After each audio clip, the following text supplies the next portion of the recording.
Hello, and welcome to the Fast Track to Fearless with me, Tracy Forsyth. And today I am joined by a wonderful woman who we met when we were both girls practically back in 2003. She's called Kristina Venning, and we worked together, Kristina, we've just worked out, but yeah, almost, well, what is it? My maths is terrible. 22 years.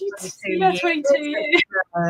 Years ago, yes. And so just explain, you are a woman on a mission. So just tell us a little bit about who you are and who you work for, and we'll take it from there.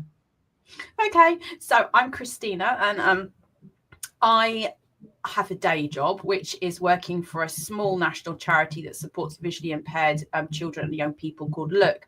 But I also am the co-chair of a charity called the Albinism Fellowship, which is a national charity, again, really small, but works with people with albinism and their families across the UK and Ireland. Okay, so now just explain, what is albinism? It's a very good question. So albinism is a rare genetic condition, and it we won't go into too much detail because it can get very boring and people's eyes glaze over. But basically, it's where your body doesn't produce pigment, which is what gives your hair and eyes and skin color. And it affects about 1 in 20,000 people in the UK. But interestingly enough, people's perception of albinism is people that look like me with like white hair, but actually the majority of people with albinism don't look like me. So people are kind of blown away by that. Most people with albinism have some color. I just don't have any. But and albinism always, for the most part, comes with a visual impairment. So most people with albinism, so albinism is a spectrum. So you can get people like me, and people who have really dark hair but also have albinism, and the vision is a spectrum too. So you can have people like me. So I use a guide dog. I'm a guide dog user, but you can have people who have got really good vision and can actually drive as well. So it's quite a spectrum. Okay, brilliant. Yes, because when we first met back in 2003, we were both working on a show called, I think it was 50 Things to See Before You Die. And it was it was basically like the best places in the world to go and see, as voted by the BBC One reviewers. So we had a lot of data. People were sending in their photographs. There were huge spreadsheets of thousands and thousands of stuff coming back. And I remember when I first met you for the job, I probably asked all kinds of inappropriate questions because you were the first person with albinism that I'd ever met. And so I remember sort of having this interview with you saying, I'm not sure what I'm allowed to ask. And what I was concerned about at the time, and as my ignorance, was that, well, if we're having such a data heavy, like visual process of research, because you were a researcher, I think there was a producer director, what I think I said to you, what can you see? What can you do? Which is probably hugely inappropriate. No, it's not inappropriate. And in some ways, I personally, everyone is really different, but I prefer more of the direct approach. But back all those years back then, I just remember I was new to TV. I was a researcher, I was visually impaired. And so I was going into an industry that was very visual, and people found it really hard that someone who was visually impaired would be doing that. So I appreciated your honesty, but I also appreciated your kindness as well, and that you weren't scared, and that you were just willing to give me a chance. And I do, now you've said it, I do remember the whole data thing as well, but I think I just explained it to you and you were like, all right, yeah, cool. And I think that's the thing though. If you I think it's when people don't ask questions, like obviously it's the way people go about asking them, but when people don't ask questions, I find that quite weird. So if I'm sitting there like making TV with you with my guide dog and you don't acknowledge that, and that's like the elephant in the room, I do find that strange. Yeah, yes, but I do remember you had special equipment. Well, it wasn't even that special, was it, back in those days? But it basically enlarged whatever you needed, we were able to get. And obviously, you've mentioned your guide dog Lucy, who, listen. And a lot of times I always say, what do I want to do today? Or would I like to do this, or would I rather be at home with my dog? So I'm a massive dog lover. So one of the huge advantages of working with you, not to put you down at all because you're great fun, but it's that you came with a guide dog, and we got Lucy, the guide dog, in the office. Oh, Lucy Lou, yeah. But you're not supposed to. I think you probably said you're not supposed to engage with the guide dog, and they're not there for like treats and belly rubs, etc., etc. But it was, having a dog in the office was just wonderful in those days. Yeah. Okay. Yeah, and she'd just go off the lead, wouldn't she, and walk around the whole of the office. Yeah. Okay. So listen, you're on a mission. What is your mission? The Albinism Fellowship. What does that do, and what's the purpose and the mission of that?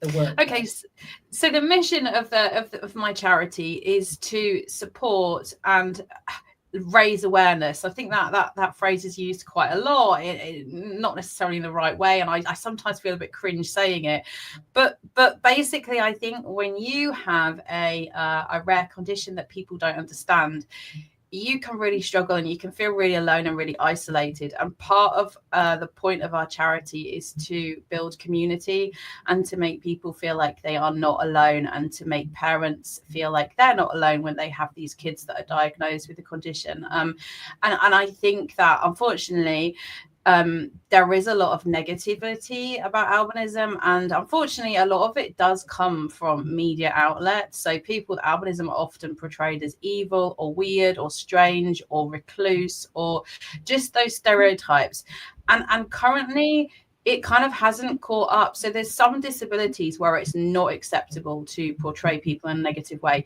It's not acceptable to, black people up, but yet it is acceptable to have an actor who doesn't have albinism to play someone with albinism. That's acceptable. It's acceptable to shout out in the street, "Oi, look, there's an albino," but yet you wouldn't do that about another disability.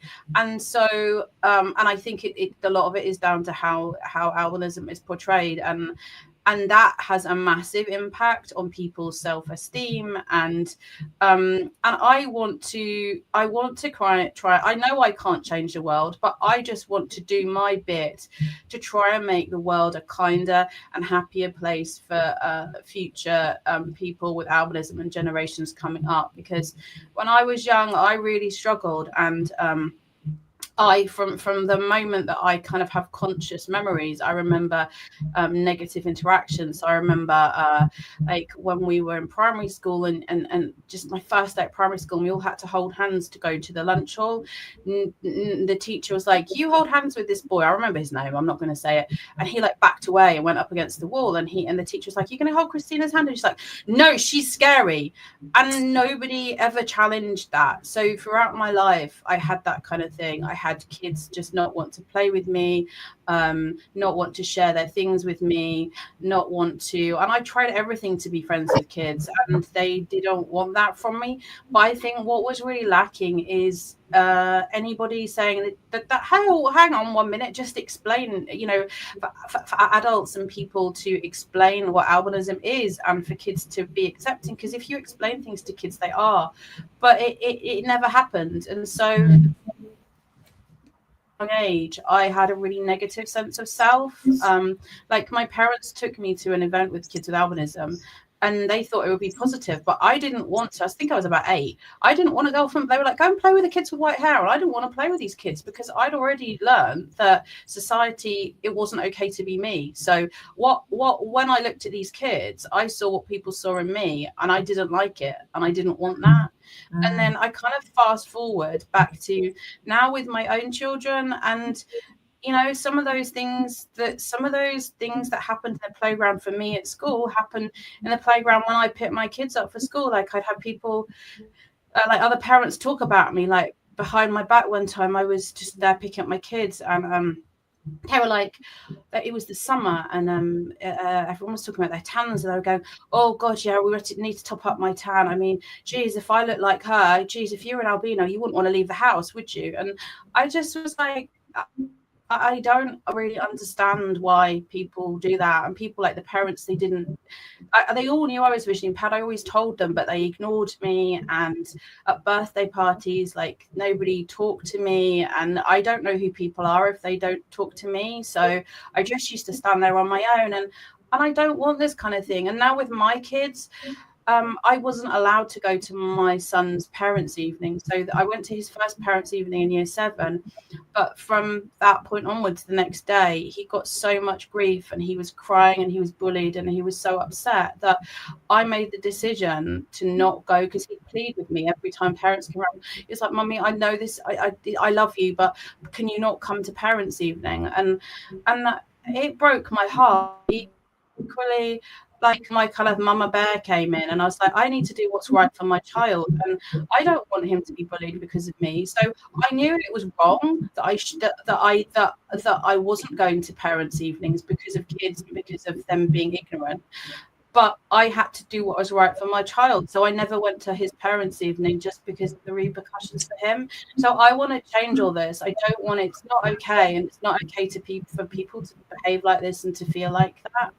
Yes, I'm so sorry. I mean, it's just heartbreaking, Kristina. So, but just out of clarification, your kids, do they have the albinism gene? Are they, you know, what? Do they have albinism? No. So no, well, weirdly, my daughter actually does. She, in theory, she's not supposed to. She does, and when she was born, she had white hair. She looked just like me. And again, I went through this whole. It wasn't supposed to happen. That's not how it was supposed to happen. And so we went to Great Ormond Street when she was 4 months old, and she was diagnosed with albinism. And I was devastated. Like, I was absolutely devastated, because I knew what I'd gone through in my life and that I'd hidden from my parents, because my parents are not aware of like the heartache that I went through. I never told them anything. And I didn't want that for her. But I was really fortunate as she got older, and this can happen with albinism, she started to get darker, and she's a blonde girl. She's a really pretty little girl who has blonde hair and blue eyes. Her vision is perfect, and you would never know. So she does, but she's not. We talk about albinism very openly in my house, and she knows that she has it, but it's not a label because it doesn't affect her. But my son, he doesn't have it. Yeah. And I mean, it's just awful and heartbreaking hearing this, you know. And also, I know that you've done a fantastic series of short films that you're on Instagram, on the Albinism Fellowship Instagram, and you're putting them on LinkedIn, and they're kind of mythbusters. So tell us a little bit about them and what your hope is for them. So, like I said, media, I think, is the key. So the only way to change people's attitudes is to try and educate them. And so for me, because like I have a background in media, that's how I thought, let's make some films. So I joined together with Dr. J, who is an amazing ophthalmologist down in Southampton, who's also on a mission as well, because he hears stories from his young patients. He's a children's eye doctor, and he hears really horrible stories from his patients, and he wants to change attitudes too. So we just thought we would get together as a kind of a unique combination, patient doctor kind of thing, but make things. People don't want to have seriousness. People aren't going to watch that. So we've tried to make them light, and we've tried to make them digestible for everyone. So not just for people with albinism, but for the wider community, so that everybody can watch them and just maybe you know, watch them and give them something to think about. You know, the next time they walk down the street and decide they want to shout something out, or the next time they want to stare, then maybe they'll just look at them and think, actually, I remember watching that video, and that's not cool to do that. Yeah. And what are some of the, like, what are some of the most ridiculous? You have told me some of them. Like, there's something like, people will come up and touch your hair for good luck or something in the street. Like, what are some of the more ridiculous things that people think, or that people think that your hair glows in the. I ask people if my hair glows in the dark, because I don't have color, if my blood is clear. It is not, by the way. I mean, I think it'd be cool if it was. It's not. If my eyes glow in the dark, but I think part of the reason for doing them also is because actually in some countries in the world, albinism is the situation is very different, and albinism is seen as to make money. So in some African countries, people with albinism are hunted and killed for their body parts, which are turned into potions to make, you know, good, to bring people good luck. So there's these in Tanzania particularly, and like Malawi, there's schools which are just and like kind of compounds for kids with albinism, because they're not safe to live in, and they're not safe to live out in society, because they'll be hunted and they'll be killed. So there's also that, and there's also the horrendous one where people think in some African countries that if you have albinism and you're a woman, if a man sleeps with you, it'll cure the man of HIV and AIDS. So then obviously a lot of women with albinism get AIDS.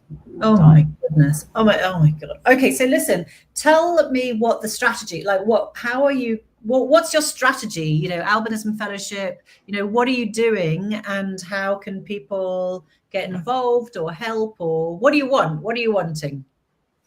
So we're a really small charity, and we're all run by volunteers. So we all work full time, or we've got kids or whatever. So we are really stretched for time. So I need people to help come on board and, like, I don't know, do stuff with social media or trustees, or financially, like, help, like pinpoint me for grants and stuff like that, because we need money. We don't have money. There's loads of kids out there that need help and support, and we want to help and support them, but we can't. We want to run family events to kind of decrease that isolation that kids kind of feel. But at the moment, we're really struggling, and we can't. We run a conference every 2 years. We're running one in November, and usually we get a couple of hundred people come, and it's a great time. So kids make lifelong friends. They come once and they pester their kids because, you know, they're hanging out with kids that look like them, which is really important. But it's threatened this year because we just don't have the funding, because there's not enough money to go around at the moment. So yeah, I need funding ideas. I need just ideas I need ideas. I like to work collaboratively with people, because I feel like, you know, working collaboratively is the way forward. You know, working holistically as well is absolutely the way forward. We can all help each other, I think. Yeah, and if you had the money, what would you do with it? Like, what would be the strategy? What would you want to do with that money? If I had that money, I would, we would have lots more events. We would have, like, regional events. I would also try and create some kind of program to help kids from a really young age, because I think if you get kids from really young and give them a positive sense of self, then some of the mental health issues that you can have when you're older are less likely to happen. So connecting them with other kids, you know, having you know, like adventure weeks, or just times where they can get together with other kids that are like them, who look like them, who have the same experiences, are invaluable. So catching kids really young and engaging them in activities and stuff like that, I would love to, like, kind of create a program of events to do that. Yeah. Okay, brilliant. All right, so listen, in terms of right now, if you want to summarize, if there's up to three things that you want people to take away from this interview, what would it be? It would be to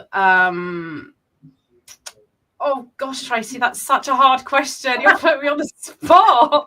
It doesn't have to be three, but yeah, I'm going to say presumably watch all your little films and follow you and support you on LinkedIn and Instagram, etc., etc. Yeah, watch and please share. I'd really like this to kind of, and even if you don't necessarily have an interest, you don't know who the people that you're sharing it with might and how they're connected. So I would just love for these myths to be shared far and wide, so actually somewhere they can have an impact and somehow people can watch them. So I think that's my main thing. I just really want to get the message out there. I really want people to just engage, and I know probably the people who would watch this aren't going to be the mean people, but a message I always say is, you know, if you see someone that's different, you don't need to stare at them. You don't need to I know people that will listen to this won't do that, but that's a message that they can pass on as well. Don't stare at someone, don't shout out. Look, I've had it, you know, you'll probably be the fourth person that day that's told me that I've got white hair. I know I've got white hair. You don't need to tell me that. You know I look different. You don't need to tell me that either. So, you know, I think educating children to be kind as well is something that I would really like people to do too. Yeah. And then I'm going to say the third thing is, if anybody's listened to this and is moved by what you've got to say and wants to reach out to you and help, you said you want kind of social media help, trustees, etc., that they should just get in touch with you, right? Absolutely, please do. I love connecting with new people, and if you've got any ideas or anything that's crazy or whatever, please just get in touch. I'd absolutely love that. Okay. And people can get in touch with you through the Albinism Fellowship or through LinkedIn or through your Instagram. They can get in touch. Yeah, they can get in touch through my own LinkedIn at Kristina Venning Rose, or Albinism Fellowship on LinkedIn, or our Insta channel, which is Albinism Fellowship, or on TikTok, Albinism Fellowship. Yeah, all of those. And we have a website too. Yeah, all of that. Perfect. Well, listen, Kristina. I think you're just such a great, inspiring person, and I can't bear it that you've had such terrible experiences with other people. It's it's always great fun to talk to you and be with you, and so thank you very much for coming on and sharing. And hopefully I'll be there to you're inspiring me to think, how can I help? Anyway, thank you, Tracy. All right. Okay. Well, so we'll speak soon, and best of luck with the Albinism Fellowship, and thanks for sharing. Thank you.